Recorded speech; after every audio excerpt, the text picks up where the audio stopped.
अस्सलामुअलैकुम and a very warm welcome. आप देख रहे हैं प्रोग्राम गुड मॉर्निंग पब्लिक। और जी मुझे कहते हैं सोहा अफजल, अभी बस हमें चाय सर्व होने वाली थी सर लेकिन हम लाइव चलेंगे क्योंकि बस जल्दीबाजी का ऐसा होता है।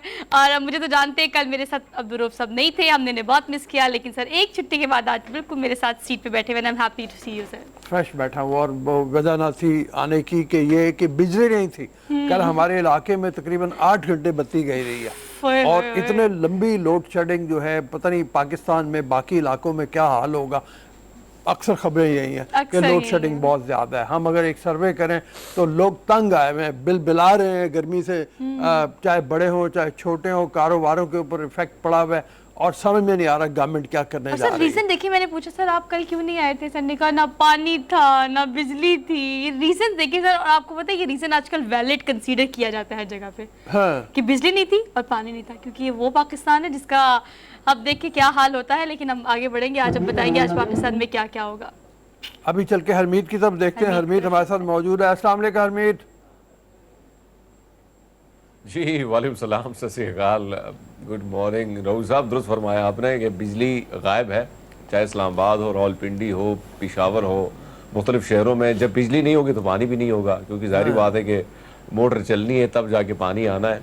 तो ये बहुत सारे मसाइल का लोगों को सामना है, और ख़ासकर जब रात के वक्त बिजली ना हो तो जाहिर बात है आपकी नींद भी पूरी नहीं होती, और अगर आपने ऑफिस की तरफ जाना है, आपने मुख्तलिफ कामों की तरफ जाना है तो बड़ा मुश्किल हो जाता है। भैया आप काम करेंगे तो आपको वैसी वो गनूदगी जो है वो आप पे तारी होगी तो काम करना भी मुश्किल हो जाता है। भाई अगर बत्ती नहीं होगी तो गनूदगी भी तारी नहीं हो सकती। गनूदगी को भी गर्मी लगती है, मुझे लगता है। गनूदगी को भी गर्मी बिल्कुल सी है सर। लाइट सारी रात नहीं आती, मैं तो चक्कर काटती रहती हूँ। एसी वाले कमरे से दूसरे से यूपीएस वाले कमरे का, और यूपीएस वाले कमरे से एसी वाले कमरे का, तो बस ये चक्कर में ही रात गुजर जाती है। खैर, हमें कितने चक्कर मजीद देने इस मौजूदा हुकूमत ने। आज के रन डाउन में टॉप स्टोरीज में क्या क्या है, आप लोगों से क्या क्या शेयर करेंगे सर। चलिए अपने रन डाउन की तरफ चलते हैं। उसके बाद हमारी ये जो बिजली के खिलाफ शिकायतें हैं ये तो चलती चली जाए, और अभी तो आगे आगे पता नहीं क्या आने वाला है। पहले टॉप स्टोरीज हो जाए। टॉप स्टोरीज की तरफ चलते हैं। आपने देखा फेडरल बजट पेश करने के बाद अब पंजाब की बारी है। एक हंगामा आ रहा है। कल देखी सोशल मीडिया पे सर कुछ इस तरह के जेस्चर्स भी दिए गए मिडिल फिंगर के, आपने देखे, और कुछ क्लिप्स वायरल हुए नून लीग की जानिब से। एक अजीब सा मंजर था पूरी असेंबली में। बहरहाल पाकिस्तान के सबसे बड़े सूबे यानी सूबे पंजाब का बजट जो है अब वो शदीद हंगामा राय देखी गई। क्या क्या सूरत हाल थी, ऐसे जेस्चर देना चाहिए था नहीं देना चाहिए था, इस पर आज के रनडाउन में हम बात करेंगे। इसके अलावा मुस्लिम लीग नून का अब स्पीकर पंजाब असेंबली यानी चौधरी परवेज इलाही को हटाने का फैसला। सर ये इस पर भी हम आज के रनडाउन में बात करेंगे। इसके अलावा पाकिस्तान का FATF की ग्रे लिस्ट से फाइनली अब निकलने का इम्कान जो है वो जाहिर किया गया है, जो कि एक अच्छा जेस्चर है। इतनी सारी खबरों में एक अच्छी खबर। आगे बढ़ेंगे, और इसके अलावा हम आपको आज के रनडाउन में अच्छी और मज़ेदार खबरें भी जो कि हमारी पूरी टीम कलेक्ट करती है टू इंट्रोड्यूस योरसेल्फ के सुबह अच्छी खबरें भी आपको मॉर्निंग प्रोग्राम में हमने देनी है कि पाकिस्तानी लड़कियाँ जो हैं हम जैसी, मुझ जैसी सर, किसी से कम नहीं है। तो ये किससे कम कौन नहीं है, इनका तारुफ आपसे कराएंगे। हम तायद करते हैं सोहा की भी और बाकी भी जितनी लड़कियां उनकी भी। और खास तौर पे देखो ना, जिस वक्त पढ़ाई का मैदान आता है, अब वो मुख्तलिफ इम्तहानात जो होते हैं, मैट्रिक के हों, A लेवल्स के हों, O लेवल्स के हों, FSC हो, BA हो, सब में तकरीबन लड़कियां जो हैं वो टॉप स्कोरर्स होती हैं। तो इसका मतलब ये है कि लड़कियां कम नहीं है बल्कि आगे ही हैं। आगे है, मेहनती है भी बहुत। तो अब आपकी मुलाकात हम कराएंगे सलाफ नकवी से। इनके क्या क्रेडिट्स हैं और किस किस्म का रिकॉर्ड इन्होंने कायम किया है वो भी आपसे शेयर करेंगे। इसके अलावा एक और क्रेडिट स्टूडेंट्स को ही जाता है। नस्ट यूनिवर्सिटी के सर ये स्टूडेंट हैं जिन्होंने पहला self develop embedded micro processor तैयार किया है। उनके प्रोजेक्ट हेड से आपकी मुलाकात कराएंगे। और बच्चे तालिब इल्म जो है वो तालीमी मैदान में ऐसी ऐसी इन्वेंशंस कर रहे हैं कि हम खुद भी हैरान हो जाते हैं, बट दे नीड प्लेटफॉर्म। तो क्या क्या कमियां हैं इस पर हम आज के प्रोग्राम में बात करेंगे। इसके अलावा हम आपको हमेशा इंडिकेट करते रहते हैं प्रिकॉशंस जरूर करनी चाहिए। जानवरों में एक बीमारी की तशखीस हुई है, वो बीमारी क्या है, किस नौयत की है, और इसके बाद उनका दूध और गोश्त तो है वो इंसानी सेहत के लिए कितना हार्मफुल हो सकता है सर, ये भी आज इंडिकेट करेंगे हमारी पब्लिक को। इसके अलावा सर आला तालीम याफ्ता अफराद का बैरून मुल्क जाने का जो रुझान है, जिसे हम कहते हैं ब्रेन ड्रेन सिस्टम, हमारी क्रीम सारी जो कि इतनी अच्छी होनहार तालिब इल्म होते हैं और तलबा तालिबात होते हैं, वो पढ़ते हैं और पढ़ के फौरन बाहर जाने का प्लान करना शुरू कर देते हैं। तो ये क्या गेम है, इस पर भी आज के प्रोग्राम में हम बात करेंगे। और सर मैं लंदन नहीं जाऊंगा।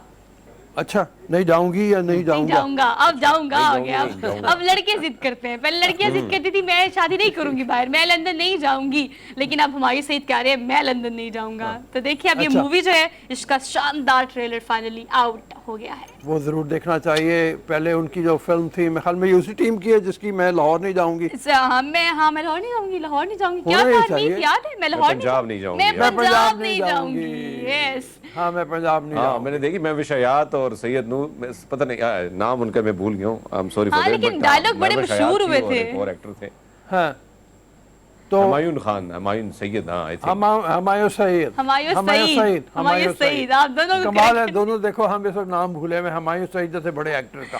अच्छा जी, हमायूं अरे तुमने सईद मुझे है। भी भुला दिया। नहीं सर, मैंने करेक्ट कर दिया, दोबारा देखिए। सैयद नूर, खान से हुमायूं सैयद पे आ साद। गया मैं। अच्छा चले, हुमायूं सईद की मूवी है, मैं भी शायद साथ लीड कर रही है और सारे मजेदार से फनी कैरेक्टर भी हैं और उनके मूवी के पहले भी डायलॉग्स बड़े हिट हुए थे और आम जबान में बड़े स्लैंग के तौर पर यूज भी किए गए थे। बहरहाल इसका ट्रेलर भी आज हम आपको दिखाएंगे। चलते हैं अपनी टॉप स्टोरीज की तरफ। टॉप स्टोरीज में कुछ इंटरेस्टिंग सी खबरें जो आपके लिए हम ढूंढ कर लेकर आते हैं। पहली खबर, पाकिस्तान की पहली women, sir again women empowerment पूरे रन डाउन में। हमारी एक्चुअली प्रोड्यूसर जो है ना इरहा, वो खुद एक मतलब फीमेल है, तो उन्होंने सोचा कि बस लड़कियों की खबरें डालनी, लड़कियों की सक्सेस की खबरें डालनी है, लड़कियों की हुक्मरानी होनी चाहिए, हुक्मरानी होनी चाहिए। कल लेकिन अब आई खबर लड़कियों की है भाई, तो हम क्या करें? मतलब सर, मैं देखिए- उसको सपोर्ट करता हूँ कि इतनी शानदार खबर है। पहली MMA fighter Yes. Anita, Anita जिसका करीब ताल्लुक हुंजा से है, ये देखे आप विजुअली भी उसको देख रहे हैं। इसने पहला टाइटल जो सबसे कम वेट कैटेगरी में होता है उसमें उसने जीता है, नॉकआउट किया है। Knockout. ऑस्ट्रेलिया की ये फाइटर थी जिसको उसने मैदान में जाके कमाल के चित पंचेस। किया। हाँ पाजी, हाँ लड़कों को पड़े तो लग लगा पता के मारा जाए, है। देख के लग रहा है ऐसे। चेक ये देखो जी, आप विजुअल में देख रहे हैं उसको, लड़की को, छोटी सी लड़की है, टू यू। छोटी सी Yes. लड़की है बिल्कुल अभी, और हुंजा से ताल्लुक है। मैं तो हैरान होता हूँ हुंजा के लोग हर मैदान में तकरीबन अपना लोहा मनवा रहे हैं। मैं बहुत दफ़ा गया हूँ हुंजा, 6-7 दफ़ा गया हूँ, और एक तो यानी पढ़ाई का मैदान हो, एनवायरनमेंट प्रोटेक्शन का मैदान हो, अपनी स्ट्रीट्स को साफ रखने का मैदान हो, अपने गांव को सेल्फ हेल्प बेसिस के ऊपर आगे ले जाने का मैदान हो, हर मैदान में वो आगे हैं। और अब खेलों में भी उनका नाम बहुत ज़्यादा आगे आ रहा है। हमने जब तक माउंट जो क्लाइंबिंग का मसला आता है, वहाँ तो हमें पता है कि जितने भी लोग होते हैं उनका ताल्लुक हुंजा से होता है, उन गाँव से होता है जो पहाड़ों के ऊपर चोटियाँ सर करते हैं और अपना नाम बनाते हैं। अली सतपारा हों, उनके बारे में शरोज का ताल्लुक भी वहीं से है, मुझे वहां से नहीं, लेकिन वो पहाड़ जो पहाड़ी इलाके से सर किए हैं, और शरोज तो 20 साल का, 20 साल का है। लेकिन सर देखिए बड़ा क्रेडिट जाता है इन छोटे के। अगर गिलगित बल्तिस्तान की इटसेल्फ बात करें तो लिटरेसी रेट सर 99 पॉइंट वहां पर है। ये भी और कमाल है सर, कमाल बात है। मैंने वहां जाने का विजिट हुआ, यकीन करें हरमीत, हर एक गली कूचे से आते हुए 4-5 बच्चों का जो एक ग्रुप होता है ना, सबके हाथों में किताबें होती हैं। कोई ट्यूशन से पढ़कर आ रहा है, कोई ट्यूशन जा रहा है। सफाई इतनी ज्यादा है वहां पे, और हुंजा के लोग बड़े वेल ऑर्गेनाइज्ड, सिविलाइज्ड हैं। मतलब वो इतनी छोटी सी जगह पे उन्होंने ऐसी एक अलग सी दुनिया बसाई हुई है, पढ़ी लिखी, तालीम याफ्ता हर एतबार से। मैं बिल्कुल, मैं भी इसी की बात कर रहा था। और वो गुलमित गांव है जहां हम गए थे, और मुशर्रफ के दौर में उसको गांव को पाकिस्तान का आइडियल तरीन गांव करार दिया गया था। वहां पे भी यही था, 99% तकरीबन लिटरेसी रेट था मर्दों और ख़वातीन दोनों का। और अंग्रेजी मीडियम स्कूल वहाँ पे छोटे से गांव में 1100-1200 की पॉपुलेशन थी वहाँ पे। जिस तरीके से वो अपने क्या बात है जी, निज़ाम को साफ रखे हुए, इंतहाई खूबसूरत गांव। अब के गर्मियों में जो लोग जाना चाहें उनको चाहिए कि अताबाद लेक से पहले उनका गांव आता है गुलमित का, वहाँ ज़रूर जाएं, जाके देखें। वैसे तो वाकई और भी इलाके हैं, करीमाबाद हो गया, अलियाबाद हो गया, सारे इलाके देखने वाले हैं, लेकिन गुलमित कमाल है भाई। और फिर इसी तरह से बोरत लेक है, वहाँ करीब ही बोरत लेक जाएं, वहाँ पे बोरत के किनारे जो बैठे हैं वहाँ पे रेस्टोरेंट्स हैं बने हुए बड़े शानदार, आपको मिलेंगी चीजें खाने जाना है सर। अब मैंने बस फैसला कर लिया, मैंने फैसला कर लिया। मेरी बातें सुन के मैंने सुन के फैसला कर लिया कि मैं पहाड़ों पे जा रही हूँ। मुझे पहाड़ों वाली एंजाइटी हो रही है बहुत ज्यादा। बहरहाल ये क्रेडिट जाता है अनीता को, और थाईलैंड की सिटी बैंकॉक में ये जो कंपटीशन हुआ और इसमें उन्होंने विन किया। और अब ऑल दो वहाँ पे इतनी तारीफें कर दी हैं हमने छोटी छोटी जगहों की, लेकिन वहाँ के पेरेंट्स भी अब मॉडरेट हो गए और अपने बच्चों को और बच्चियों को बाहर बेच के इस तरह कंपटीशन में पार्टिसिपेट भी कराते हैं, और विक्ट्री हम सेलिब्रेट करते हैं। बहरहाल आगे बढ़ते हैं। आगे खबर भी बड़ी इंटरेस्टिंग सी है, let me share with you guys. असल हीरे जड़ा महंगा तरीन तस्वीरी म्यूरल, कीमत सर 10 लाख डॉलर। डॉलर कितने बनते हैं पाकिस्तानी सर? 10 लाख डॉलर पता नहीं कितने, अब कितने तो बनते हैं अरमीत 20 पाकिस्तानी? करोड़ के करीब होगा ओए, मेरे ख्याल में। ओए, ओए, ये जरा पाकिस्तानी को ज्यादा समझ आनी थी सर। तकरीबन हाँ। हाँ, Oh और my ये God. काफी ये देखें 80 हीरे इसके, ये म्यूरल है, आप इसको देख भी रहे हैं। इस समझ नहीं म्यूरल आई में है सर इसकी। कहते हैं ना हाँ। समझ आ जाए जो आर्ट, ना समझ आए तो फाइन आर्ट। ये फाइन आर्ट है सर। हाँ, ये म्यूरल जो है इसको बनाया गया है, ये तकरीबन 10 फुट चौड़ा है और 7 फुट ऊंचा है। और इसमें तस्वीरें जो आप देख ही रहे हैं, जो तस्वीरें हैं गाड़ी की, लैम्बोर्गिनी है मेरे ख्याल में शायद बनाई हुई, कोई और इसी शिप तरह टाइप की से चीज बनाई हुई है सर। हाँ कुछ बड़ी करते हुए लोग वॉक पे लेकिन जा रहे देखिए हैं। अमित, हीरा जड़ा मतलब अच्छा, इस पूरी एक अगर डिपिक्शन देखे ना तो पूरी डिपिक्शन में उन्होंने बताया हुआ है कि असल मुझे लगता है हर चीज को थोड़ा थोड़ा इंडिकेट किया है। Human beings walking around the world, और कुछ लड़कियों की तस्वीर बनाई हुई है, बड़ा सा शाहकार है ये, और सर बिल्कुल हीरा जड़ा है जिसकी कीमत जो है पाकिस्तानी आपने कहा 20 करोड़, और वैसे ये है कीमत 10 लाख डॉलर। अभी सिर्फ ये है कि हीरे, असल हीरे वहाँ पे नहीं लगाए गए, वो कहीं और रखे गए हैं। जिस वक्त ये तस्वीर बिक जाएगी उस वक्त वो हीरे दोबारा लगा के असली इनको फरोख्त करने के बाद दे दिया जाएगा। सर, कीमत जो भी पेंटिंग लेने की है, वाला हीरो की है। इससे पहले भी एक इसी आर्टिस्ट ने एक म्यूरल बनाया था जो 8 लाख डॉलर का था, वो भी बिक गया था। ये अब 10 इसको लाख का- उससे भी ज़्यादा उसने बड़ा बनाया, उससे भी ज़्यादा महंगा बनाया, और कमाल है भाई। मतलब ये तो हीरे भी जड़ा। बड़े बड़े साइज के हैं, छोटे साइज के भी छोटे हीरे साइज के भी नहीं नहीं है। कीमत भी बहुत है, 20 करोड़ रुपया किसके पास होता है भाई। बड़ी सर, वहाँ जिसके पास 8 करोड़ था, मतलब आपने कहा 8 लाख 8 डॉलर। 8 लाख डॉलर, अब 10 उसने लाख 10 डॉलर लाख है। डॉलर भी, बस 2 लाख ही बढ़ाए। जरा देखिए अगला शाहकार क्या होता है। बहरहाल हम भी आगे बढ़ते हैं। 27 साल का साथ बिलाखिर ख़त्म हो गया। जब मैंने ये खबर पढ़ी कि ये अब खबर हमने आज रनडाउन में देनी है सर, ये जो ई था ना बचपन में, is a very close to my heart और हैप्पीनेस का साइन होता था, है ना। लेकिन अब फाइनली दौर ख़त्म हो गया। अब जी 27 साल का हमारा और इस ई का साथ था। ये जो था, सर इंटरनेट डस्टबिन में डाला हुआ है। एक्सप्लोरर। अब वो तस्वीरें भी देख रहे हैं, उसको रद्दी की टोकरी में डाल दिया गया है। RIP, rest in peace. Rest in भाई peace। सर डूब रहे हैं, देखिए जरा, उन्होंने कितना अच्छे से इसको डिपिक्ट किया है ना। उन्होंने सब बताया कि अच्छा, किस तरह- विजुअल बड़े मजे के बने हुए हैं। आप देखें ना कि कहीं डूब रहा है तो कहीं दफना दिया जाए तो कहीं डस्टबिन, तो भैया हर चीज की ना कोई ना एक्सपायरी डेट जरूर होती है, और इसकी भी आ गई है। हाँ, इतनी चीजें हरमीत तो आ गई हैं। आपने भी जरूर इस्तेमाल हम किया ये होगा, कहेंगे, रब इसकी आत्मा को शांति दे भाई। आमीन, और आमीन। हमें भी शांति दे, इसलिए कि हमने अपनी जिंदगी में इंटरनेट एक्सप्लोरर बहुत ज्यादा इस्तेमाल आपको सर किया हुआ कौन है। सी शांति चाहिए सर? आप दोनों ने तो बहुत ही ज्यादा किया है। मतलब हम तो चले उस जनरेशन में से जिन्होंने दोनों चीजें देखी हैं। ई भी देखा है, ये जो इंटरनेट वाला है, इसके अलावा बाकी आगे सीरी आ गया, गूगल आ गया, आगे बहुत सारी चीजें और आ गई। लेकिन हमने स्टार्ट इससे किया था। आप लोगों ने तो मुझे लगता है बहुत ज्यादा इस्तेमाल किया उन्होंने। बहुत ज्यादा इस्तेमाल किया हुआ है। उस जमाने में जो ब्राउजिंग के लिए सारा यही इस्तेमाल यही हुआ तो करता होता था, और क्या होता था। अब ब्राउजिंग में आके गूगल, और गूगल ने बिल्कुल ही तबाह कर दिया हर चीज को आके। ये वैसे गूगल का अपना ही था, इंटरनेट एक्सप्लोरर भी मेरे ख्याल छुट्टी में करा दी सबकी। उन्होंने खुद ही छुट्टी अच्छा। करा दी उसकी। सर ये मैं देख रही हूँ, मतलब जो पीछे लोगो है ना, अगर डी के आगे आप आ जाए तो ये भी गूगल ही लगेगा। ये जो हमारा पीछे लोगो नहीं है सामने स्क्रीन पे, मैं इसको देख के डिपिक्ट करने की कोशिश कर रही हूँ। बहरहाल चले जी, अलविदा हमारी तरफ से। 27 साल का साथ अब ये ख़त्म हो गया है, चीज़ें आगे बढ़ रही हैं। जारी बात है, हर चीज़ की एक उम्र होती है, उसके बाद आखिर उसने बिल आखिर ख़त्म होना ही होता है। ये सर चलते हैं हम अपनी टॉप स्टोरीज़ की तरफ। और टॉप स्टोरी में पहले सबसे जो चीज़ हमने डिस्कस की थी उसको दोबारा से हम ये कर लेते हैं कि अब क्या होगा बजट में और क्या होने जा रहा है, और कल जो हंगामा आ रही है इसलिए आपको दिखाएंगे, और वो होना चाहिए था जो हुआ, इस पर बात करेंगे। लेकिन एक छोटी सी ब्रेक लेनी है, हम वापस आते हैं। Keep watching. Good morning public.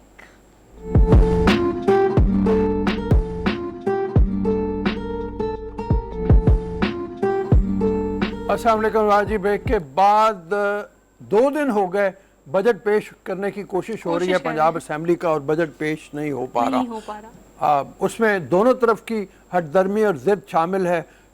Speaker Parvez इलाही साहब इजलास की कार्रवाई इस बुनियाद के ऊपर आगे नहीं चलने दे रहे। वो कहते हैं कि पहले जो चीफ सेक्रेटरी हैं और IG हैं उनको बुलाया जाए। उन्होंने आधे से ज़्यादा जो असेंबली के स्टाफ है सर, जॉब करने वाले लोग हैं उनको गिरफ्तार किया हुआ है। उनकी गिरफ्तारी के बारे में उनसे सवाल करने हैं। जो हुकूमत है इस वक्त वो उनको आने नहीं देना चाह रही। इस बुनियाद के ऊपर तातुल आता है। फिर अता तारड़ का मामला आ गया। अता तारड़ असेंबली में बैठे हुए थे, उनको बाहर निकालने का मामला आया। इस मौके के ऊपर एक चीज़ ज़रूर मैं कहना चाहूँगा, अता तारड़ ने जो अपनी एक तस्वीर खिंचवाया उसमें जिस तरीके से उन्होंने इशारा किया है वो इशारा इंतहाई नामुनासिब है, वो उनको करना नहीं चाहिए था। एक मजहबी घराने से ताल्लुक़ रखने वाले अता तारड़ जो हैं वो उन्होंने खाम खा की की हरकत की है जो नापसंदीदा हरकत है। खैर एनीवेज, अतर कादमी साहब हमारे साथ मौजूद हैं, इन तो चल के पहले बात करते हैं इसी हवाले से। आपको क्या लग रहा है कि आज जो कार्रवाई होने वाली है, अतर ऐवान इकबाल में ये इजलास अब बुलाया गया बजट का हुकूमत की तरफ से कानूनी टीम से मशवरा करने के बाद, इसमें ये बजट तो हो जाएगा, लेकिन क्या इसको आप कह सकते हैं कि ये एक जस्टिफाइड कदम होगा, ख़ास तौर पे ऐसे में कि जब असेंबली की कार्रवाई चल नहीं रही, बजट पास करना इंतहाई ज़रूरी है, नहीं तो सूबे के मामला चलते नहीं आगे। देखिए, बात तो आपकी ठीक है कि दोनों तरफ से लगता इस तरह है कि कोई भी गिव इन करने के लिए तैयार नहीं है, और एक तरह से ये जो आईनी एक जिसे जरूरत भी कह सकते हैं और मस्ट भी है कि बजट पेश किया जाए, उसको नहीं पेश कर दे दिया जा रहा। लेकिन ये कोई पहला मौका नहीं है। अगर हालिया आप अरसे में देखें, पंजाब में बहुत सारी ऐसी चीजें हुई हैं जो अनप्रेसिडेंटेड हैं, जिनकी पहले मिसाल नहीं मिलती।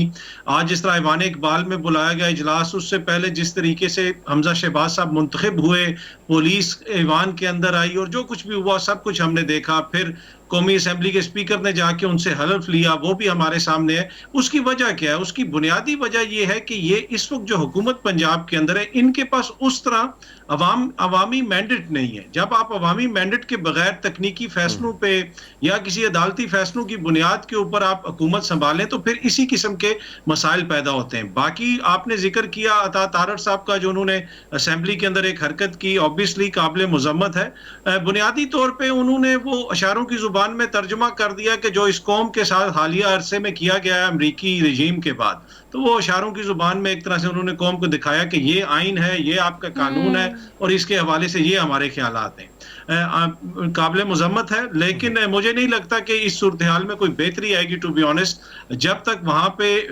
एक या तो इंतखाबात नए नहीं होते या फिर एक वाज़ेह अक्सरियत से एक वज़ीर आला मुंतखब नहीं होते, तब तक इस तरह के हालात चलते रहेंगे। जी हरमीत।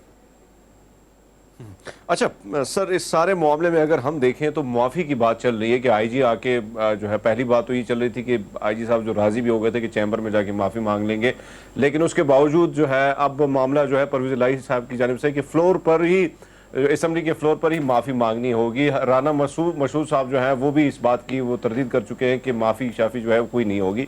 तो आपको नहीं लगता कि अगर ये मामलात इसी तरह चलते रहेंगे तो बजट के हवाले से जो सेशन है मजीद ताख़ीर का शिकार होगा? क्योंकि बहुत से अथॉरिटीज़ अगर हम देखें तो स्पीकर के पास होती है, जब वो चाहे तो इजलास बुला सकता है, ना चाहे तो मुलतवी कर सकता है। क्या कहेंगे सर इस पर आप? देखिए, जहां तक आईजी को बुलाने का ताल्लुक है, ऑब्वियसली देखिए ऐवान है, अवामी नुमाइंदगान का ऐवान है, तो मुझे नहीं लगता कि आईजी साहब के वहां पे आने से उनकी शान में कोई कमी आ जाएगी। और वैसे भी इस पंजाब असेंबली ने एक रेजोल्यूशन वगैरह भी पास की हुई है, कानून पास किया हुआ है जिसमें एक प्रिविलेज है हाउस की, और हाउस किसी भी सरकारी अफसर को बुला सकता है। तो ये ना ही मुझे ये लगता है कि इसमें आईजी की अपनी कोई अना होगी या चीफ सेक्रेटरी की, लेकिन जो हुकूमत है वो नहीं चाहती कि आईजी साहब वहां पे आए, और जिसकी वजह से ये सारी सूरत हाल जिसे आप भी कह सकते हैं एक तरह से डेड लॉक है। स्पीकर साहब के भी अपने बहुत सारे इख्तियारात हैं, वज़ीर आला साहब के भी अपने इख्तियारात हैं, लेकिन ये जितने भी इख्तियारात हैं ये अवामी, जिसे आप कह सकते हैं अवामी मैंडेट होता है और अवाम को सहूलत देने के लिए होते हैं। ये कोई अपनी मर्जी से या अपनी जाती अना के लिए ना हुकूमत इख्तियारात इस्तेमाल कर सकती है, ना अपोजिशन इख्तियारात इस्तेमाल कर सकती है। बुनियादी मकसद इसका ये है कि आप अवाम को इससे क्या दे रहे हैं। तो लगता है इस तरह है कि अवामी जो जिसे आप कह सकते हैं मफाद, वो इस वक्त कहीं पे आपको नजर नहीं आ रहा, सिर्फ सियासत हो रही है। और उसकी अगेन वही वजह है कि एक लेजिटिमेट हुकूमत नहीं है इस वक्त पंजाब के अंदर। हाँ, लेजिटिमेट हुकूमत नहीं। जी अच्छा, एक और सवाल रोज साहब अगर की इजाजत हो तो मैं सवाल करूं। जी हरमीत। अतर साहब, हम देख रहे हैं कि इसी सारे मामले में अगर आप देखें तो चौधरी फैमिली को भी हम देख रहे हैं कि वो बटी हुई नजर आ रही है। जरदारी साहब का ये दूसरा दौरा है, उनके घर जाते हैं और मुलाकातें होती रहती हैं। आपको क्या लग रहा है कि कोई खतरा दिखाई दे रहा है जरदारी साहब को कि क्या मामला जो है कोई खटाई में पड़ सकता है चौधरी बरादरान के हवाले से, या वो परवेज इलाही साहब को जो है आमादा करने की कोशिश कर रहे हैं चौधरी शुजात हुसैन साहब के जरिए? देखिए ये दोनों दोनों दोनों जिन सवाल में जिन दोनों चीजों को आपने जिक्र किए, दोनों ऐसे ही हालात हैं। उनको एक तो ये भी खतरा है कि काफ लीग की तरफ से अगर हमारी सपोर्ट खत्म कर दी गई, सेंटर के अंदर हुकूमत एक दो वोटों के ऊपर खड़ी है और उसमें आपको पता है कि चौधरी सालिक साहब का वोट भी है, तारिक बशीर चीमा साहब का वोट भी है और वो काफ लीग से हैं। अगर काफ लीग उनको कहती है कि आप इनके हक में वोट ना दें तो सेंटर में भी मसाइल पैदा हो सकते हैं। उसके साथ साथ उनकी ख्वाहिश है कि पंजाब के अंदर चीजों को स्मूथली चलाने के लिए काफ लीग को अपने साथ मिलाया जाए। चौधरी शुजात साहब ने तो पहले ही आप कह दिया है कि वो नून लीग के साथ हैं। अब परवेज अलाई साहब के अपने उसमें ख्यालात हैं, उनके अपने तहफ़्फ़ुज़ात हैं और उसकी बुनियादी वजह ये है कि मोनस अलाई और हुसैन अलाई वो ये समझते हैं कि जिस तरीके से इस वक्त मुल्क के अंदर लहर चली हुई है और खुसूसन नौजवान जिस तरीके से इमरान खान को सपोर्ट कर रहे हैं, तो वो अपना मुस्तकबिल देखते हैं इमरान खान के साथ और पीटीआई के साथ। तो इस वजह से परवेज अलाई साहब भी जो हैं इस वक्त पीटीआई के साथ हैं और जरदारी साहब की ये बिल्कुल कोशिश है, ये वो बार बार पैगामात भेज रहे हैं कि आपकी स्पीकरशिप भी चलती रहेगी, दीगर भी आपको सहूलतें दी जाएंगी पंजाब के अंदर, तो लिहाजा आप हमारे जो इत्तेहादी हैं उनका साथ दें। तो जरदारी साहब इसीलिए मुतहरिक हैं जिस तरफ आपने इशारा कहिएगा कि स्पीकरशिप की बात आप कर रहे हैं वो कंटिन्यू करने के लिए तो चलिए उन्हें कन्विंस किया जा रहा है जरदारी साहब की जानिब से कि नहीं ये कंटिन्यू रहेगी, लेकिन कल के हंगामा राय के बाद नून लीग ने ये फैसला भी किया है कि परवेज अलाई साहब को हटा दिया जाएगा या जो इजलास होगा। हमेशा काफ लीग ने इत्तेहादी जमात का किरदार बड़े बाखूबी तरीके से निभाया है, अभी अफोर्ड नहीं कर सकती नून लीग के वो इस चीज़ की मुतामिल हो जाए कि इनको अपने खिलाफ करे। क्या ये हटाने के फैसले से कितना नुकसान नून लीग को हो सकता है और ये फैसला आज के इजलास में हो भी सकता है? आला क़यादत इस पर फोकस करेगी या नहीं करेगी? देखें उनकी ख्वाहिश तो होगी, लेकिन उनको भी पता है कि इस वक्त वाज़े मेजॉरिटी उस तरह नहीं है। देखें किसी टाइम भी कोई मेंबर एक दो इधर उधर हो जाएंगे तो प्रॉब्लम बन जाएगी और वो लोग इंतजार कर रहे हैं। बुनियादी इस वक्त जो ये लोग हुकूमत लेके आए हैं इत्तेहादी और उनके सहूलतकार, बुनियादी इस वक्त उनकी कोशिश ये है कि चीजों को 18 जुलाई तक खींचा जाए और जो 25 सीटें खाली हुई थी जिसमें से 20 सीटों के ऊपर इंतखाबात हो रहे हैं उसमें ज्यादा से ज्यादा नून लीग के लोगों को मुंतखब करवाया जाए ताकि हमजा की पोजीशन सिक्योर हो। जब हमजा की पोजीशन सिक्योर हो जाएगी उसके बाद ये परवेज अलाई साहब को फारिग करेंगे ही करेंगे। इन्होंने तहरीक अदम एतमाद लेके आनी है, लेकिन इस वक्त ये इतने मजबूत नहीं है। वो जो बैकडोर के ऊपर इनकी इस वक्त सियासी इंजीनियरिंग चल रही है उसके अंदर ये सब कुछ शामिल है। अच्छा सर, ये देखिए कि जो परवेज अलाई साहब जिस तरह से बिहेव कर रहे हैं वो लगता है कि स्पीकर से ज्यादा है, अपने ओहदे से ज्यादा आगे जाके कर रहे हैं। आपको नहीं लगता कि ऐसा है जैसे वो अपने आप को इस तरह से पेश कर रहे हैं गोया असल वजीर आला जो हैं वो वही हैं, जितने उनके अहकामात जिस तरह से वो दे रहे हैं, जिस तरह की चीज़ें वो कर रहे हैं, तो पैरेलल गवर्नमेंट की सी सूरत हाल बनी हुई है असेंबली के अंदर। देखिए ये बड़ा इंपॉर्टेंट सवाल है और ये बिल्कुल बहुत सारे लोग इसको नोट भी कर रहे हैं और मैं खुद भी नोट कर रहा हूं, पर उसकी वजह क्या है?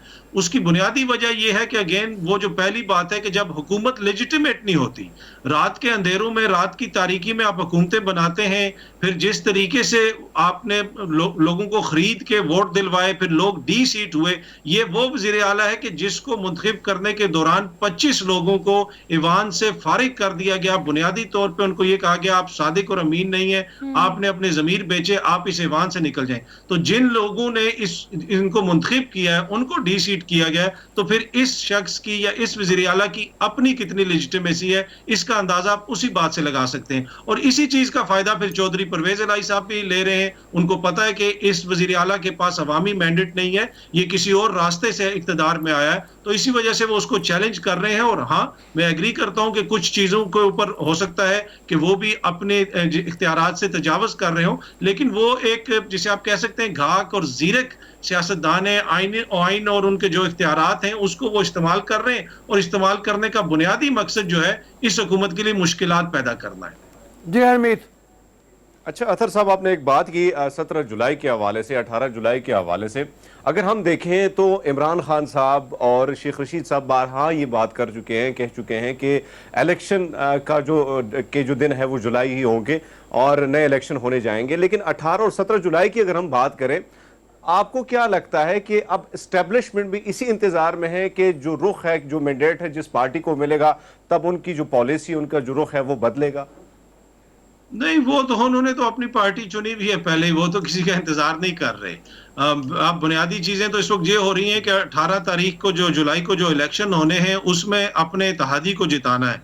चाहे वो हुकूमती इत्तेहादी हों या इस हुकूमत के दीगर इत्तेहादी हों, उन सब की ये कोशिश है कि जो MPs की सीटें हैं वो ज़्यादा से ज़्यादा नून लीग जीते। लेकिन उसके साथ साथ ये खान साहब का भी इम्तिहान है। इस वक्त खान साहब का एक बयानिया है, वो अवामी मकबूलियत रखता है, कोई उससे इत्तेफाक करे या ना करे, लेकिन एक बयानिया वो सामने लाने में कामयाब रहे हैं, अमरीकी साजिश वाला। उसके बावजूद भी अगर इन इंतखाबात में PTI नहीं जीतती, उसको खातर खा कामयाबी नहीं मिलती, तो मेरे ख्याल में फिर इंतखाबात जुलाई में हो, अगस्त में हो या अगले बरस हो, PTI को ज्यादा उम्मीद नहीं रखनी चाहिए। तो ये बहुत जरूरी है PTI के लिए भी कि इन MPs की सीटों के ऊपर वो अच्छा परफॉर्म करें।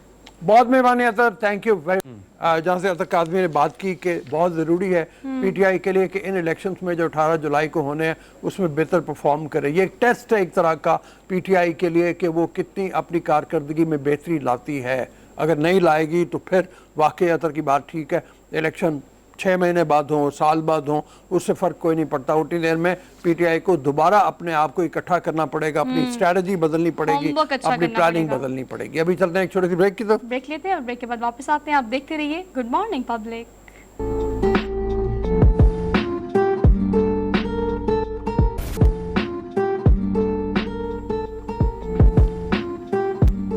Welcome back after the break. एक बार फिर से आप सब देखने वालों को सुबह बखैर। रनडाउन के आगाज में वुमेन एम्पावरमेंट और खवातीन की हमने कामयाबी की बहुत सारी बातें की, लेकिन अब ब्रेक के बाद लाइव एग्जाम्पल के साथ हम सिर्फ बातें नहीं करती, स्क्रीन पे आपको दिखाएंगे कौन कौन सी खवातीन कहाँ कहाँ किस किस फील्ड में कैसे काम कर रही हैं। आपकी मुलाकात कराते हैं। सलाफे नकवी हमारे साथ मौजूद है। इन्होंने क्या वर्ल्ड रिकॉर्ड बनाया है वो मैं आपको बताऊंगी, तो सर और भी इंटरेस्टिंग है। एक घंटे के अंदर 18,000 प्लस पंचेस मार के इन्होंने रिकॉर्ड कायम।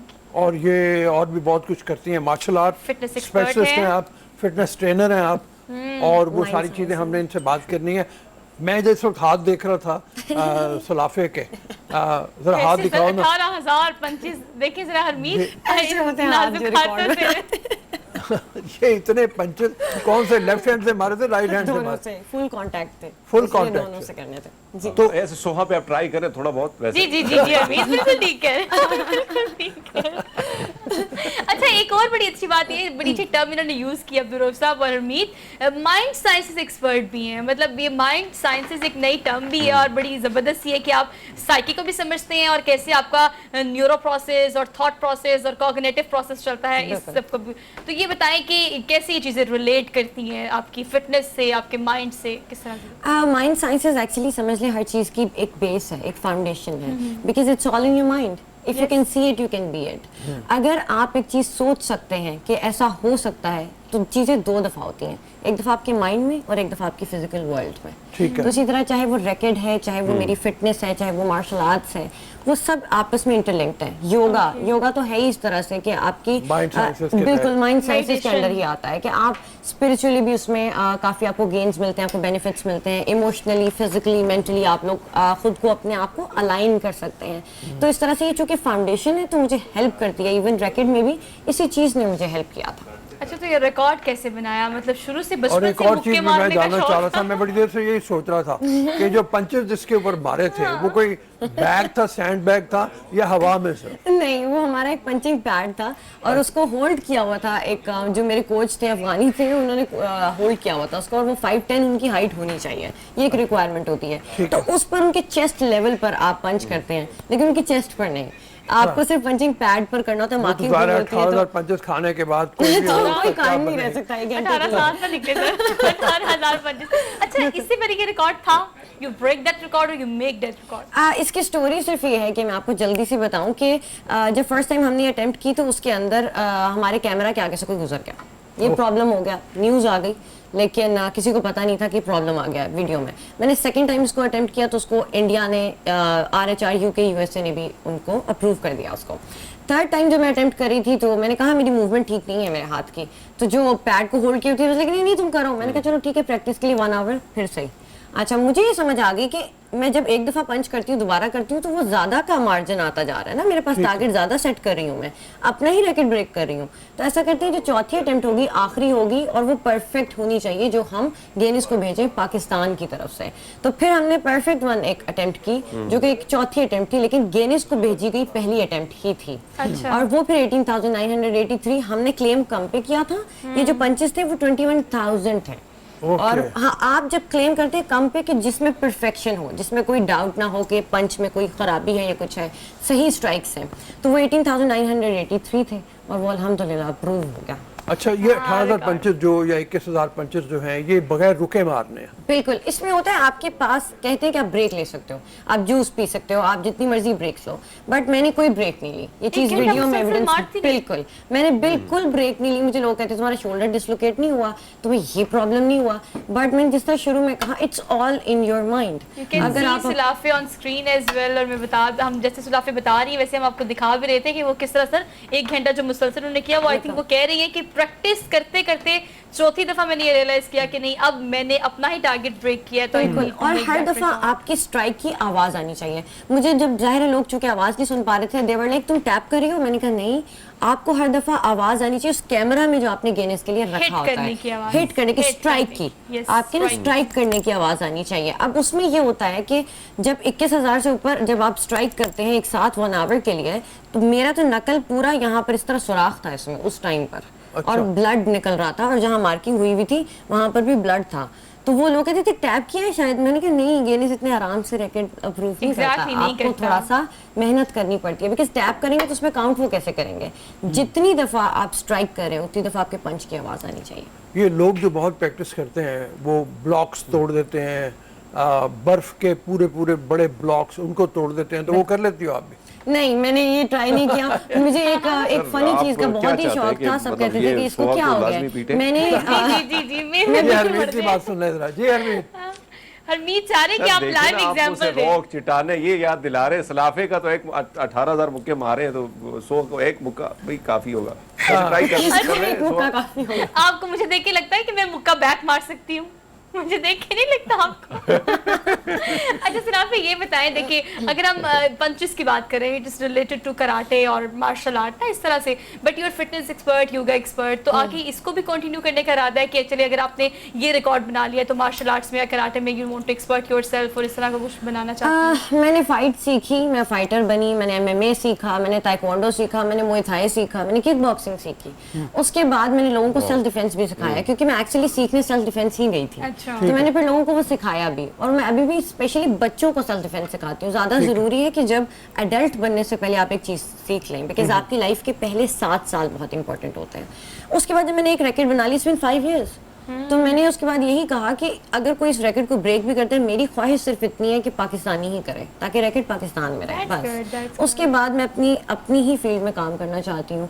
मैं मीडिया के साथ भी मुंसलिक हूँ, ज़्यादातर फिटनेस मैं यहाँ पर सिखा रही होती हूँ डिफरेंट चैनल्स के साथ, तो योगा भी मैं यहीं पर सिखा रही हूँ, माइंड साइंसेस भी मैं इसी तरह सिखा रही हूँ, बाकी मैं अपनी जिम में ट्रेनिंग दे रही होती हूँ। तो मैं इसी को एक्सेल इसमें करना चाहती हूँ, because that is my life purpose, this is what I love. लोगों को अपनी फील्ड में रहते हुए आप हील करें, चाहे वो आप अपने लफ्ज़ों से करें, चाहे अपनी ट्रेनिंग से करें। कितनी ज़रूरत है आपके इर्द गिर्द जो आप देखती हैं माइंड साइंसेस की, बिकॉज आजकल हम बड़े आम वर्ड यूज़ कर लेते हैं। कोई हल्का सा परेशान है तो हम कहते हैं ये डिप्रेशन में है, कोई हल्का सा स्ट्रेस में होगा तो ये स्ट्रेस में चला गया है। अच्छा, स्ट्रेस और आपकी एंजाइटी और डिप्रेशन ये एक टर्मिनोलॉजीज हैं, ये पूरी एक साइंस है, लेकिन हम इनको इतने आम जुबान में इस्तेमाल करना शुरू हो गए, हमने हर बंदे को तो उसका शिकार बना दिया है। आप जो केसेस देखती हैं उसमें कहाँ जाके आप ये कह सकते हो कि नहीं ये डिप्रेशन है, एक आम परेशानी को हम डिप्रेशन नहीं बुला सकते? डिप्रेशन तो समझ ले कि एक एंड वाली स्टेज है आपकी, जहाँ के एक्सट्रीम लेवल है कि जहाँ आप बिल्कुल ही नम हो जाएंगे, आप इमोशनली नम हो जाएंगे। एंजाइटी होती है समटाइम्स, आपको एग्जाम के टाइम पे एंजाइटी हो रही है, आपको घबराहट हो रही है, उसके बाद आप एक चीज में रहते हो तो आपको स्ट्रेस होना शुरू होता है, स्ट्रेस के बाद डिप्रेशन शुरू होता है बहुत सारे लोगों को, और वो भी डायग्नोज किया जाए तो वो भी कोई एक्सपर्ट डायग्नोज करे। अक्सर लोग उनको लगा मुझे डिप्रेशन हो गया, डिप्रेशन नहीं हो सकता इतनी जल्दी आपको, कहने से नहीं हो सकता अभी। बट मैं आपको एक चीज इंपॉर्टेंट यहाँ पर बताती चलूँ कि 70 to 80% आपकी जो बीमारियां होती हैं वो साइकोसोमेटिक होती हैं, यानी उनका ताल्लुक जहन से होता है। इवन कैंसर की बहुत सारी फॉर्म्स भी साइकोसोमेटिक हैं। तो बहुत सारे ऐसे लोग जो स्ट्रेस का शिकार हैं, बहुत सारे ऐसे लोग जो बहुत ज़्यादा एंजाइटी में रहते हैं या डिप्रेशन में है, तो बहुत हद तक खुदा न ख्वास्ता चांसेस हैं कि उनको कोई फिजिकल इलनेस हो जाए, बिकॉज ये शुरू माइंड से होती है और उसके बाद आपकी फिजिकल एग्जिस्टेंस में आना शुरू हो जाती है। तो मैं अगर देखूं तो आपको मैं कहूं कि हर तीसरा बंदा मैं स्ट्रेस में देखती हूँ, और अक्सर लोगों को पता भी नहीं होता। आजकल तो हालात ऐसे हो गए ना, हमारे यहाँ लोग कहते हैं दिस इज नॉर्मल। मैंने बहुत सारे लोगों को देखा थे वो एंजाइटी और घबरा रहे हैं। मेरे पास कितनी मेरी क्लाइंट्स हैं जो आती है पैनिक अटैक्स का शिकार है। अब ये नॉर्मल चीज है, तीसरे चौथे बंदे को पैनिक अटैक्स आते हैं। ये जो लोग आते हैं आपके पास, इनको आप फिर इससे निकलने के लिए क्या तरीक़ेकार कहोगी? मतलब एक्सरसाइज करें, आपकी तरह मार्शल आर्ट्स में जाएं, माइंड को अपने मजबूत बनाएं, क्या करें? इसमें अब एक तरीका होता है, जो लोग योगा के लिए आते हैं उनको मैं ब्रीदिंग एक्सरसाइज और मेडिटेशन बताती हूँ। जो लोग माइंड साइंसेस के लिए आते हैं उन पर hypnosis, NLP, neuro linguistic programming, ये सारी चीज़ें, इसमें मेरी ग्रेजुएशन है। तो इन चीज़ों को मैं फिर सिखाती हूँ उनको इस तरीके से कि आपको क्या अल्फाज किस टाइम चूज़ करने, आप उनको सजेशन एक दे देते हो। अगर कोई लोग मार्शल आर्ट्स के लिए आते हैं तो मार्शल आर्ट्स में ये होता है कि आप अपनी एनर्जी को चैनलाइज कर देते हो। मिसाल के तौर पर किसी को एंगर का इशू है कि वो गुस्से में बहुत आता है, और सीरियसली गुस्सा जब आ रहा होता है लोगों का दिल कर रहा होता है कि मेरे सामने कोई हो और मैं उसको हिट करूं, ब्रेक कर दूं। तो मैं उनको यही कहती हूँ कि एनर्जी चैनलाइज करनी है ना, तो पंचिंग बैग पर पंच कर लो, चूज द बेस्ट ऑप्शन। तो फिर मैं लोगों को एक लाइफ पैटर्न देती हूँ, जिस तरीके से वो चाह रहे हैं, जिस डोमेन में वो आए हैं मेरे पास, उस डोमेन में रहते हुए मैं उनको ट्रीट करती हूँ। बहुत कमाल है। Thank you so much. You want to ask something, Harmeet? अच्छा, तो मैं तो हैरान हुई, इतनी एक शख्सियत में इतने सारे कमालात, लेकिन इन सारी चीज़ों को रखती कैसे मेंटेन है? बहुत सारी चीज़ें मेंटेन कैसे करती है? देखिए इतना वेल मेंटेन किया हुआ है, और आप अपनी देखिए, आपको फिटनेस देखने का, से नहीं आपकी लग रहा। फिटनेस को मैं देखता हूँ तो मैं हैरान हो गया हूँ। मेरी एक वही तो कह रहा हूँ, इंटरेस्टिंग वही। फैक्ट मैं बता दूं, क्वेश्चन वैसे बड़ा अच्छा है। तकरीबन आज से 26 मार्च को मेरी शादी भी हुई है।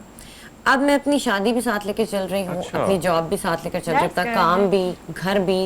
और I not like that mummy daddy कि जो घर के काम नहीं करते हैं।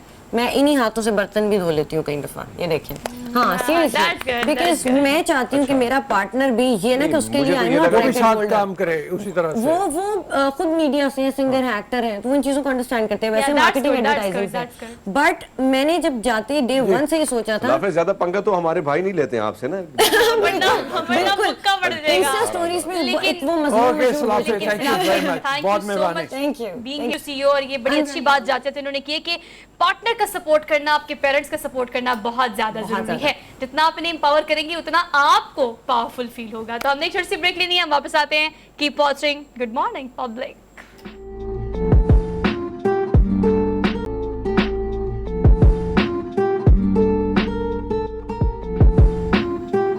Welcome to the show after the break. Technology की दुनिया में और ख़ास तौर पे कंप्यूटर रिलेटेड टेक्नोलॉजी की दुनिया में आप देख रहे हैं दुनिया बहुत तेज़ी से आगे बढ़ रही है। एक से एक इजाज़ात होती चली जाती हैं और हम अपने प्रोग्राम में भी अक्सर उन इजाज़ात का जिक्र करते रहते हैं। पाकिस्तान इस वक्त कहाँ खड़ा है, पाकिस्तान इस मैदान में कितनी तरक्की कर रहा है, ये हमारे सवालात होंगे। डॉक्टर रेहान नस यूनिवर्सिटी से हमारे साथ मौजूद हैं। उनसे नस ने हाल ही में एक कारनामा सर अंजाम दिया है और वो ये कि एक संग मील है जो पहला self developed embedded micro processor तैयार किया है। दुनिया इस वक्त बिलियन ऑफ डॉलर्स कमा रही है इस टेक्नोलॉजी में, या जो माइक्रोसॉफ्ट ने जिस तरीके से काम किया हुआ है दुनिया में मुख्तलिफ जो टेक्नोलॉजी की दुनिया में काम करने वाली कंपनी है वो बिलियन ऑफ डॉलर्स कमा रही है। हिंदुस्तान खुद बहुत आगे है, लेकिन पाकिस्तान कहाँ खड़ा है, यही मैं जैसे पहले भी बात कर रहा था। डॉक्टर रेहान से चल के बात करते हैं। अस्सलाम वालेकुम डॉक्टर साहब।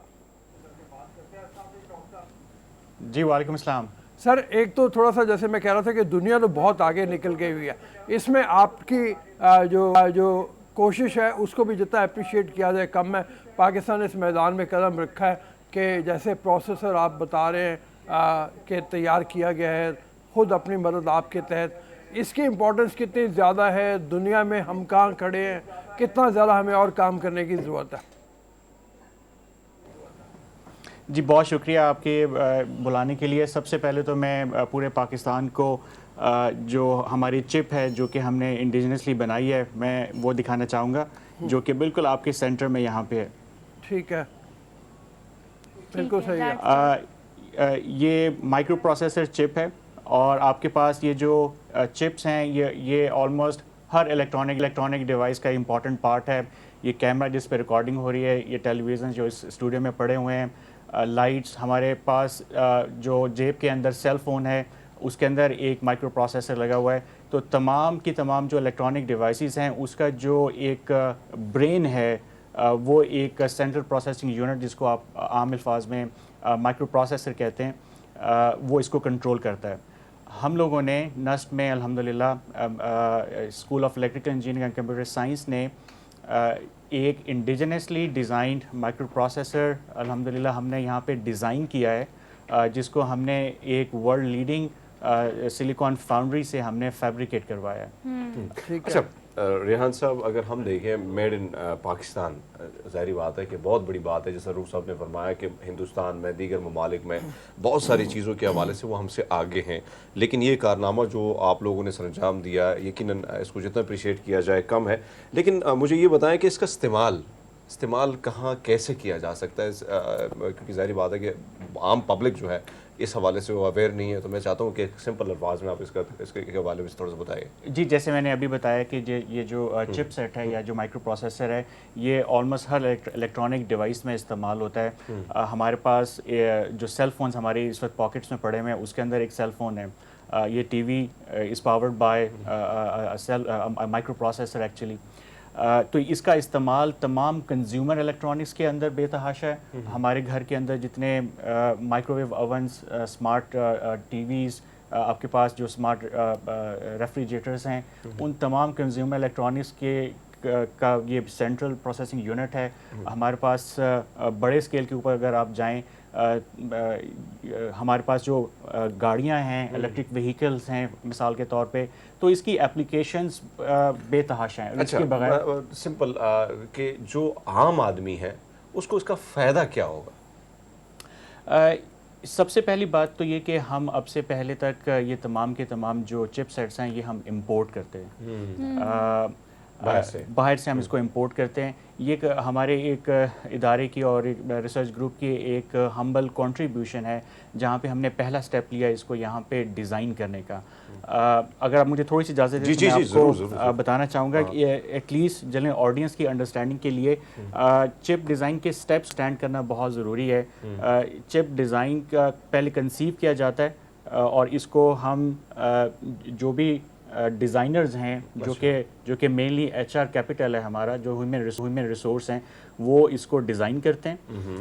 वंस ये हमारे पास डिज़ाइन हो जाता है तो इसको हम सिलिकॉन फाउंड्री, जिसे आप आम अल्फाज में फैक्ट्री कह सकते हैं, ये बहुत स्पेशलाइज्ड फैक्ट्री है जो कि इस चिप को बनाती है। अच्छा। इसको फैब्रिकेशन के लिए भेजा जाता है, और फैब्रिकेशन के बाद इसको पैकेज किया जाता है। ये वो चिप है जो कि आप पैकेज फॉर्म के अंदर आगे देख रहे हैं। तो ये बहुत एब्स्ट्रैक्टली स्पीकिंग ये 3 स्टेप्स हैं किसी भी चिप को डिज़ाइन करने के लिए। पाकिस्तान इन तीनों में से अब तक कोई भी स्टेप इंडिपेंडेंटली नहीं कर रहा था। अच्छा। हम लोग टोटली जो हमारे पास commercial off the shelf chipsets हैं, हम उसको टोटली इंपोर्ट करते हैं।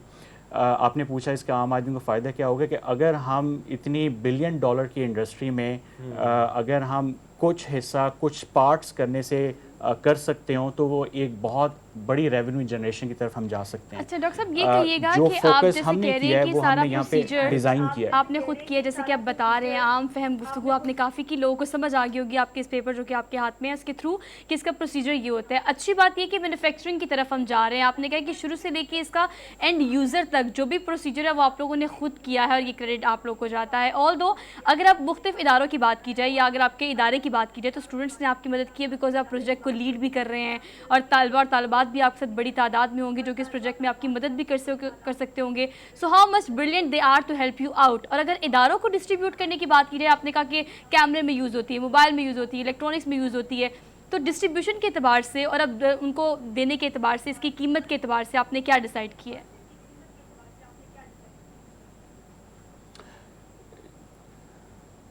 जी, इसमें मैं एक चीज़ क्लियर करता जाऊं कि हम लोगों ने यहाँ पे इसको टोटली डिज़ाइन किया है। जो इसकी फैब्रिकेशन है, जो फैक्ट्री है वो पाकिस्तान में एग्जिस्ट नहीं करती। अच्छा। क्योंकि इस पूरे प्रोसीजर के अंदर जो सबसे एक्सपेंसिव पार्ट है, जो कैपिटल इंटेंस पार्ट है, वो इसकी फैक्ट्री का है, वो सिलिकॉन फाउंड्री का है। तो पाकिस्तान में ये फैसिलिटी अभी अवेलेबल नहीं है, इस वजह से आपको ये बाहर से मैन्युफैक्चर करवानी पड़ती हैं। और इस वक्त दुनिया में चंद ही ये सिलिकॉन फाउंड्रीज़ हैं जिसके अंदर TSMC है, सैमसंग है, इंटेल है मिसाल के तौर पे। और इन फाउंड्रीज़ को इस्तेमाल करते हुए हमें अपना डिज़ाइन मैन्युफैक्चर करवाना पड़ता है। हम लोग जिस चीज़ के ऊपर फोकस हमने किया वो इसका डिज़ाइन है, और इस डिज़ाइन के अंदर जो ह्यूमन कैपिटल है, जो इंटेलेक्चुअल है, वो स्टूडेंट्स हैं। और मैं बहुत प्राउड फील कर रहा हूँ कि मैं यहाँ बैठ के एक बहुत ज़बरदस्त टीम जो कि मेरी बैक पे है, उसको मैं रिप्रेजेंट कर रहा हूँ और जिसकी काविशों की वजह से ये चीज़ हुई है।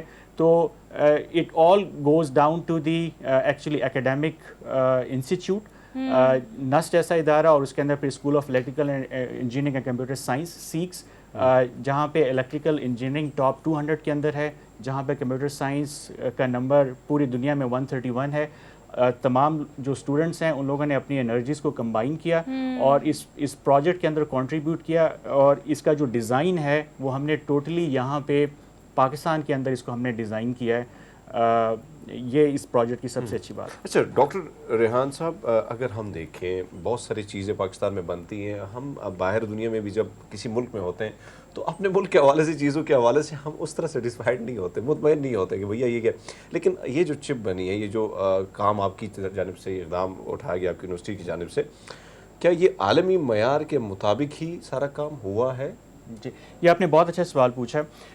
इसमें हम लोगों ने जो अप्रोच लिया है कि हमने एक वर्ल्ड लीडिंग सिलिकॉन फाउंड्री जो कि TSMC है, हमने उसका इंतखाब किया और उस सिलिकॉन फाउंड्री से हमने इस प्रोसेसर को फैब्रिकेट करवाया। तो इस पूरे प्रोसेस में से गुज़र के जो प्रूफ ऑफ ये प्रूफ ऑफ कैपेबिलिटी है, ये डेमोन्स्ट्रेशन है कि हमने एक वर्ल्ड लीडिंग जो सिलिकॉन फाउंड्री उसके प्रोसेसेस के साथ हम कंप्लाइंट हैं, और उससे जो चीज़ बन के आई है और जब हम इसको टेस्ट कर रहे हैं यहाँ पे, तो ये बिल्कुल जो हमारे पास एक्सपेक्टेशंस हैं बिल्कुल उसके हिसाब से ये चल रही है। तो ये टोटली कंप्लाइंट हैं क्वालिटी के लिहाज से भी। ज़बरदस्त जी। रोज़ साहब कुछ पूछना चाहेंगे आप? जी, मैं बिल्कुल ये जानना चाह रहा था कि अब ये स्टेप हो गया, बन के आ गई आपके पास, तो अब इसके बाद आप क्या कांटेक्ट करेंगे मुख्तलिफ फैक्ट्रियों से, कंपनियों से जो पाकिस्तान में मैन्युफैक्चरिंग कर रही हैं, कि उनको इस्तेमाल करें? जी बिल्कुल, इस प्रोजेक्ट में हमने खाली चिप पे फोकस नहीं किया, हमने इस चिप के अराउंड जो पूरा एक इकोसिस्टम है कि वो कैसे डेवलप करना है, इस चिप को इस्तेमाल करते हुए जो डिफरेंट एप्लीकेशंस हैं वो कैसे डेवलप होंगी, हमने पूरा एंड टू एंड सिस्टम यहाँ पे डेवलप किया है। और मैं आपको दिखाना चाहूँगा कि ये वो प्रिंटर सर्किट बोर्ड है जिसके ऊपर एक्चुअली ये चिप माउंटेड है, और इसके अंदर अगर आप किसी भी इलेक्ट्रॉनिक ओपन करेंगे तो आपको इसी तरह का एक बोर्ड यकीनी तौर पे नज़र आएगा, और उसके ऊपर जो एप्लीकेशन है वो एक्चुअली रन हो रही होती है। हम लोग अपने एप्लीकेशंस खुद भी डेवलप कर रहे हैं, और इसको बेस बनाते हुए ये एक बिल्डिंग ब्लॉक है, ये एक बिल्डिंग ब्लॉक है एक बहुत बड़ी पिक्चर का।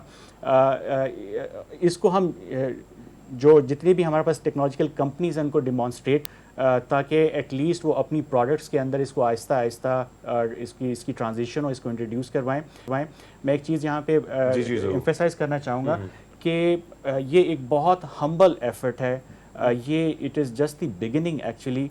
ये एक बहुत बड़ी पज़ल का एक बहुत छोटा पार्ट है, एक बिल्डिंग ब्लॉक है, लेकिन बहुत इंपॉर्टेंट बिल्डिंग ब्लॉक है। इस छोटे बिल्डिंग ब्लॉक को इस्तेमाल करते हुए आप इसमें छोटे से छोटे लेवल के ऊपर मिसाल के तौर पे इंटरनेट ऑफ थिंग्स IoT को आप एनेबल कर सकते हैं, और गोइंग फॉरवर्ड अगर आप एप्लीकेशन क्लास में जाएं तो आप डेस्कटॉप कंप्यूटिंग और सर्वर क्लास की जो प्रोसेसर्स हैं आप वो भी बना सकते हैं। तो ये एक बेसिक इंग्रेडिएंट जो कि आज इस्तेमाल हुआ है, जो कि आज हमने बनाया है, इस पूरी पजल का जो एक पार्ट है। अच्छा सोहा, अगर टाइम है तो मैं सवाल कर सकता हूँ? जी जी, हाँ, आप पूछिए।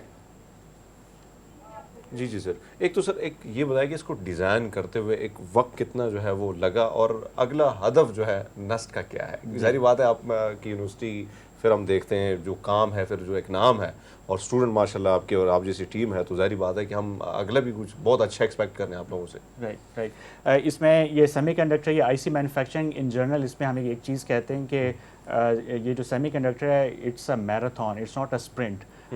इसमें चीज़ें ओवरनाइट नहीं होती। ये प्रोजेक्ट हमने यूनिवर्सिटी के अंदर तकरीबन आज से 3 से 4 साल पहले शुरू किया था, और इसका डिज़ाइन हमारे पास लास्ट ईयर तैयार हो गया था, लेकिन क्योंकि हम एक कमर्शियल फाउंड्री से अपनी चिप मैन्युफैक्चर करवा रहे थे तो failure was not an option at all. तो हमने बहुत सारा टाइम इस स्पेंड किया इसकी वेरिफिकेशन के ऊपर, इसकी ड्यू डिलिजेंस की कि ये obviously we had to make sure कि ये चलेगा इंशाल्लाह।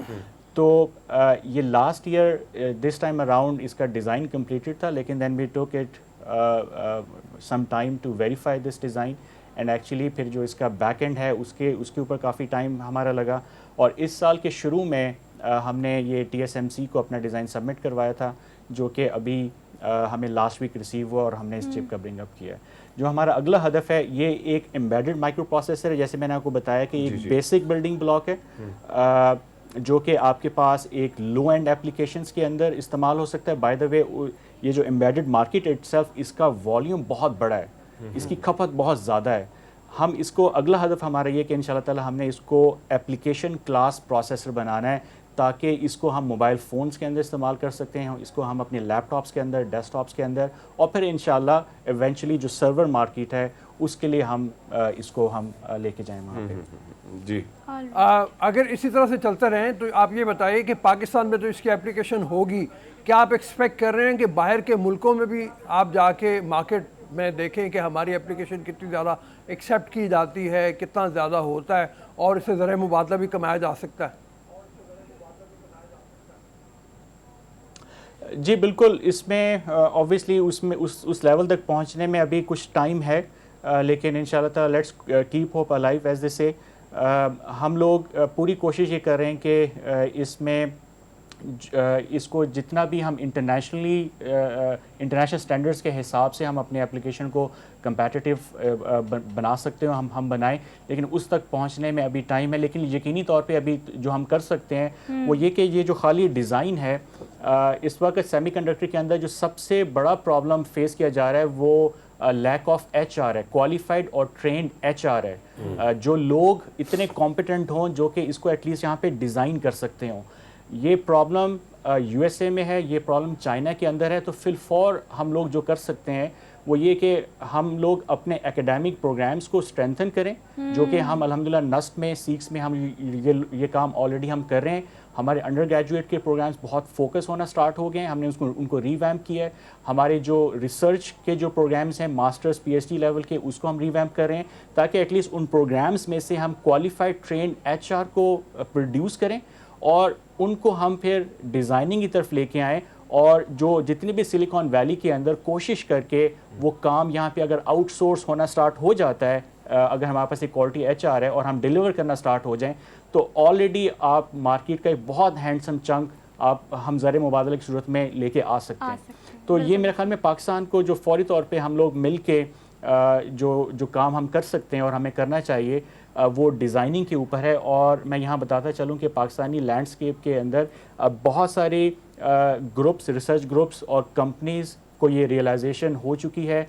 सोसाइटी हमारी बहुत इसमें they are well aware of this कि इसकी क्या नीड है, और बहुत सारे ग्रुप्स अपने अपने तौर पे अपने अपने सफ़ीर के अंदर रहते हुए कॉन्ट्रीब्यूशंस कर रहे हैं।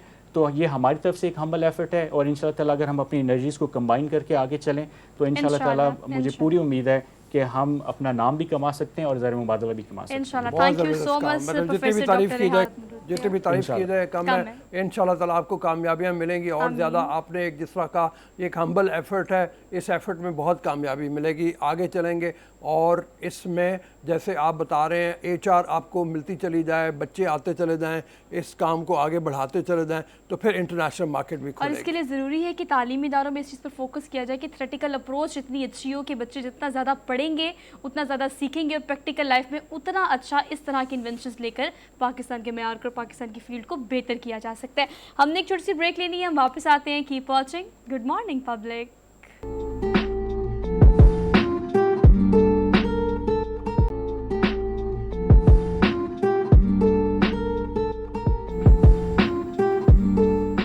जी अस्सलाम वालेकुम नवाज जी। ब्रेक के बाद पाकिस्तान का एक बहुत बड़ा मसला और मसाइल के साथ ये भी है कि यहाँ पे लोग जो तालीम हासिल करते हैं उसके बाद बाहर के मुल्कों को चले जाते हैं। अभी थोड़ी देर पहले हम नस यूनिवर्सिटी के डॉक्टर रेहान साइंटिस्ट से बात कर रहे थे, जिस तरीके से उन्होंने माइक्रो प्रोसेसर एक बनाया है। डर ये होता है कि जब इस तरह की टीम में लोग आते हैं तो उनको बैरून मुल्क आला मुआवज़ों पे नौकरियाँ मिल जाती हैं और वो बाहर चले जाते हैं। और यही वजह है कि हम इन्वेंशंस में पीछे रह जाते हैं, हम तालीमी मैदान में पीछे रह जाते हैं और ऐसे बच्चों की काबिलियत से हम महरूम हो जाते हैं जो पाकिस्तान के इंस्टीट्यूशनल स्ट्रक्चर को मजबूत बनाए। इस मौजू पे बात करेंगे। इमरान मसूद साहब, साबिक वज़ीर तालीम सूबाई, वो हमारे साथ मौजूद हैं आप वाइस चांसलर हैं जो यूनिवर्सिटी ऑफ साउथ एशिया है उसके। अस्सलाम वालेकुम इमरान। जी वालेकुम सर, क्या हाल है आपके? How are you? I am fine thank you. मेरे साथ सोहा हैं, हरमीत हैं। आप जानते हैं हम 3 लोग मिलकर शो कर रहे होते हैं। तो मुझे ये बताइए कि आप इसको देख रहे हैं, आप चूँकि मुख्तलिफ हवालों से तालीम से बहुत अरसे से वाबस्ता हैं, ये कितना ज़्यादा असर पड़ रहा है जो ब्रेन ड्रेन है, और इसको रोका कैसे जाए? देखिए सर, ब्रेन ड्रेन तो शुरू से ही है, और हायर एजुकेशन और फॉरेन डिग्री करना सबकी डिज़ायर है, और एक बहुत बड़ा ट्रेंड है हमारे इस साउथ एशियन रीजन में, चाहे वो चाइना हो, पाकिस्तान हो या इंडिया हो। मेजर ट्रैफिक जो स्टूडेंट्स की बाहर जाती है वो इन्हीं एरिया से जाती है, और मेजॉरिटी जो है वो इस इलाके के लोग, खित्ते के लोग जाते हैं। उसके बाद जापानीज़ हैं, मलेशियंस हैं, श्रीलंकन्स हैं, वगैरह वगैरह। तो एक तो बात ये कि ये उनका एक राइट है किसी भी शख्स का कि वो बाहर से पढ़ सकता है और जो है वो अपनी डिग्री को इम्प्रूव कर सकता है। हाउएवर, अब होता ये है कि जब आपको डिग्रीज हो जाती हैं आपकी बाहर से, फिर आपको जॉब्स मिल जाती हैं और ये लोग जो है वहीं रुक जाते हैं। ये इसका नुकसान ज़रूर होता है पाकिस्तान को। चाइना ने बड़ा अच्छा मॉडल रखा था, उन्होंने बिलियंस ऑफ रुपीज, उन्होंने 5,000 स्टूडेंट वो स्कॉलरशिप पे भेजते रहे हैं पूरी दुनिया में, ताकि की टेक्नोलॉजी को समझ के फिर वापस चाइना में आ जाओ। तो उनके सारे स्टूडेंट्स जो हैं वो वापस चाइना आ गए हैं और उन्होंने अपना इकोनॉमिक टर्न अराउंड कर लिया है चाइना में। तो हम यहाँ भी यही ऐसी पॉलिसी होनी चाहिए या इंसेंटिव्स होने चाहिए कि कोई हाईली स्किल्ड बंदा या कोई आईवी लीग से मास्टर्स या पीएचडी किया बंदा, उसको हम कोई इंसेंटिव ऐसा दे दें कि वो पाकिस्तान में आ जाए। देखिए, पाकिस्तान की सरकारी सतह पे जो हाईएस्ट सैलरी है वो 3-4 लाख रुपए है। बिल्कुल मैं टॉप मोस्ट बात कर रहा हूँ जी। और प्राइवेट सेक्टर में भी ज्यादा से ज्यादा 5 लाख हो जाएगी। कॉर्पोरेट वर्ल्ड में काफी ज्यादा तनख्वाहें हैं, लेकिन मेजॉरिटी तनख्वाहें हमारी इतनी ज्यादा नहीं है कि हम इनको रोक सकें, इन बंदों को। तो लिहाजा हमें कोई ऐसा प्रोग्राम डिजाइन करना पड़ेगा कि जो फॉरेन ग्रेजुएट्स हैं वो ब्रेन ड्रेन की तरफ मत जाएं, बल्कि पाकिस्तान वापस आ जाएं। कोई यहाँ पर हम पूल बना लें हाईली एजुकेटेड लोगों का, उनको रेटिंग रैंकिंग कर दें, फिर उनको हम अपने कॉर्पोरेट सेक्टर में, गवर्नमेंट सेक्टर में उनकी जॉब्स हम प्लेसमेंट्स करवाएं, ताकि हमारे पाकिस्तान को उसका फ़ायदा हो। लेकिन आज भी याद रखिए कि कल ब्रिटिश हाई कमिश्नर की तकरीर थी तो 10,000 स्टूडेंट गया है इस साल बाहर। 10,000 स्टूडेंट जो है सिर्फ बरतानिया में गया है, और बहुत ज़्यादा ट्रेंड है मलेशिया, चाइना, अमेरिका, ऑस्ट्रेलिया में भी बहुत ज़्यादा पाकिस्तानी जाता है। इस ट्रैफिक को आप रोक नहीं सकते, ये लोग बाहर जाएंगे, जाना भी चाहिए लोगों को हायर एजुकेशन के लिए। लेकिन ऐसे ग्रेजुएट्स को जो कि हाई डिग्री हासिल कर लेते हैं बाहर से अपना पैसा लगा के, यहाँ स्कॉलरशिप पे जाते हैं जीसी के, उनको वापस अट्रैक्ट किस तरह करना है, असल ये मसला है। जब आप उनको वापस बुला लेंगे, फिर उनसे आपने काम क्या लेना है, ये दूसरा मसला है। तो इस एरिया पे कोई ऐसी पेशरफ नहीं हुई। हायर एजुकेशन कमीशन को और जितने एजुकेशन से रिलेटेड इदारे जो पॉलिसी मेकिंग करते हैं, उनको इस एलिमेंट का जो आपने जिसकी निशानदेही की है उसके बारे में सोचना चाहिए। सर ये कहिएगा कि स्किल्ड बंदों की जरूरत है, जी सर, पाकिस्तान को एंटरप्रेन्योर्स की जरूरत है, पाकिस्तान है। को हाईली एजुकेटेड जो साइंटिस्ट हैं, जो डॉक्टर्स हैं, इंजीनियर, हमें उसकी जरूरत है। जी सर। सर ये कहिएगा कि जो ये that is called brain train system as well, कि लोग यहाँ से पढ़ भी लेते हैं, हायर स्टडीज़ अगर पाकिस्तान से कर भी लेते हैं, ऐसे तो वांट जॉब, कि हमें जॉब कहीं ऐसी जगह मिले, इंटरनेशनल लेवल पे किसी ऐसी कंट्री में मिले जहाँ पर पे स्केल ज़्यादा हो कंपैरेटिवली। एक और सिस्टम आजकल बहुत ज़्यादा इन हो गया कि बाज़ लोग इसलिए भी अपनी सर्विसेज बाहर के मुल्कों में देना चाहते हैं कि वहाँ से वापस आएंगे जॉब करके तो यहाँ पर स्टैंडर्ड ज़रा अप हो जाएगा किसी भी कॉर्पोरेट सेक्टर में या गवर्नमेंट सेक्टर में, कि ये बाहर से काम करके आया है, मतलब इन्होंने उन लोगों के साथ काम किया है, सीखा है, या वहाँ की पे स्केल पे रहा है। ये भी एक सिस्टम है। What is it called basically? आवाज नहीं है। हरमीत जी, मेरी आवाज आ रही है आपको? इमरान। अच्छा सर,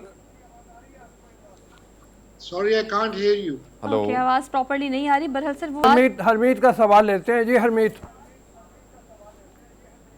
अच्छा सर, जिस तरह आपने चाइना मॉडल का जिक्र किया कि उन्होंने जो मॉडल अपनाया तो कम से कम कामयाबी हुई, लेकिन अगर हम पाकिस्तान की बात करें, अब तक ये बहुत संजीदा मसला है कि आपका ब्रेन जो है वो कहीं और इस्तेमाल हो रहा है और आपके मुल्क के लिए इस्तेमाल नहीं हो रहा, तो बहुत सारे मसाइल का हमें सामना होगा मुस्तकबिल में। मैंने ऐसे कई दोस्त देखे हैं जो आए हैं बाहर से इस उम्मीद पर, और काफ़ी वो पढ़े लिखे लोग, ऐसे लोग जो पाकिस्तान के लिए काम करना चाह रहे थे, लेकिन कहीं ना कहीं चाहे हमारी हुकूमत का हो चाहे हमारे इदारों का हो, रवैया जो है वो उसमें तब्दीली नहीं आती और वो मायूस होकर वापस चले जाते हैं। इसके बारे में आपका क्या ख्याल है सर?